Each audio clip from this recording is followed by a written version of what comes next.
Hey guys, I'm Chris, your real estate problem solver. Now, if you're a PCS in the Robins Air Force Base and you haven't got a house yet, well, first of all, you need to contact me so we can get that fixed. But if you don't have a house yet, you're probably going to need temporary quarters, or you're probably going to be looking at on-base or off-base housing. So in this video, I'm going to show you where all the on-base and off-base housing, temporary TLF accommodations are, and how you can get in touch with them so you can make your relocation as smooth as possible. So let's get into it.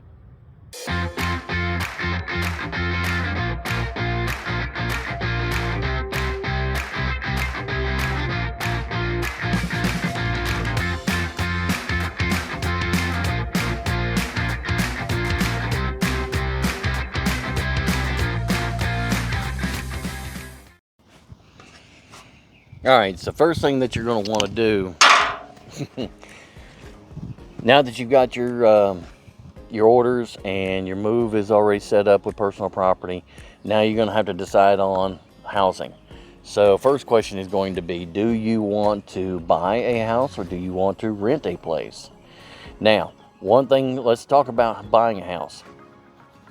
First questions you want to ask, and this is what I did when I came here. How long am I going to be here? Am I going to be here for 3 or 4 years, or am I planning on staying here for a while? It's a nice place. You might want to hang out for a while. Now, if you do leave, do you want to keep the house?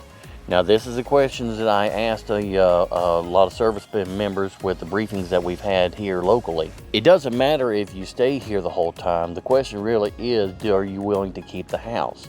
Yes, I mean being a landlord, I mean renting. Now, of course, you don't have to be the actual landlord once you leave. You know, there's people for that. So, if you leave and you want to keep the house and rent it out, it could be a very good investment. Now, I want you to think about this. You've got a VA loan going to buy the house or help you buy the house.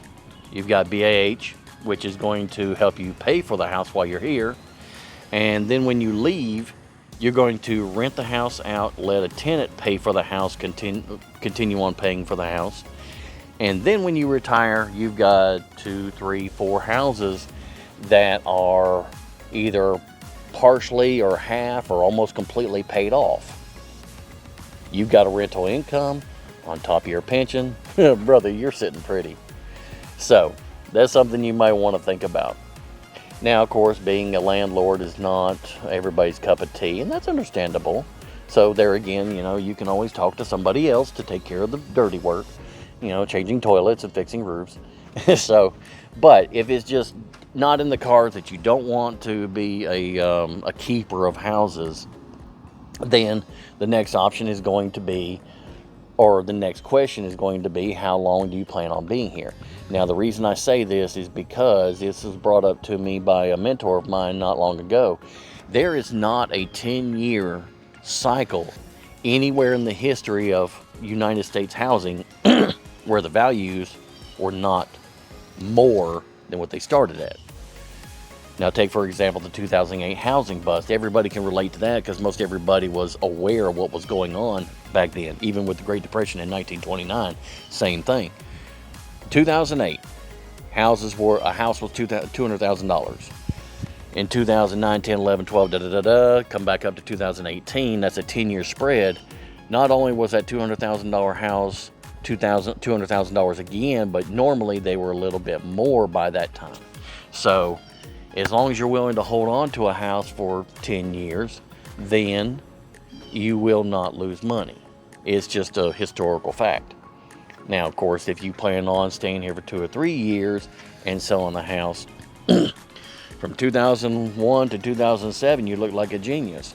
From 2014 to 2020, you look like a genius. What's going to be going on in 2000 future? My crystal ball's busted, so unless you've got a crystal ball, I wouldn't be able to tell you anything. Now, if you decide that you just absolutely do not want to own a house, you want to pack up your bags and run off to the four winds, your next station sends you off to Neverland or Italy or Guam or Okinawa, Osan, Kunsan, one of these other places in the Far East, then renting might be the best thing for you. Now, of course, there are plenty of apartment complexes around here that are top-notch, they're beautiful, and they would accommodate you very well. Now, there are other options like on-base or off-base housing.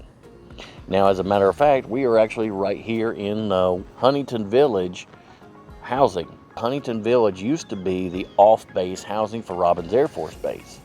Well, since then, they have been taken over by a private leasing company, and they have now completely separated themselves from Robins Air Force Base.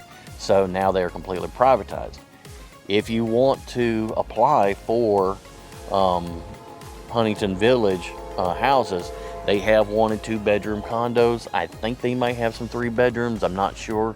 You can check with them, but I put their link in the description below. But you can apply online, and their process is getting rebranded right now. So, but the long and short of it is, if you are active duty military, you would have to apply for these houses just like anybody else coming in off the street. Now, it's not a bad place, so you might want to consider it. They do have the playgrounds in each section of the fenced-in areas. They have the playground, they have the swimming pools, they have the day centers, and they have ice cream. So, it's just like a little community here. So now, if you decide that you want on-base housing, well, of course, they've got that option too. So I did talk to them. I can put the contact information in the video, so you can reach out to them. Now, a couple things that they did mention to me when I talked to them. One, base housing is available to pretty much anybody that has dependents. If you don't have dependents and you're single, then I'm pretty sure E4 is the lowest you can go. So E4 and above, they have neighborhoods for you. And then, of course, the higher end houses are going to be reserved for the master sergeants and above.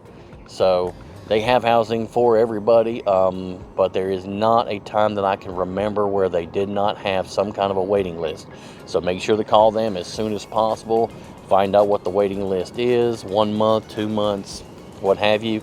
And make sure that if you want on-base housing, that you can get your name in the pot.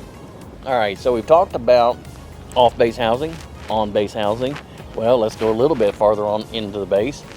You don't have any clue what you're doing. You just rushed in here off the seat of your pants, so you just need temporary lodging. All right, we got you covered with that too. Pine Oaks Lodge is the temporary housing, temporary lodging that we have for Robins Air Force Base. And they're pretty much just like a regular motel. You can call them at Robins Air Force Base website, or they've got their own. Guess what time it is? So, excuse me a minute while we sing Reveille.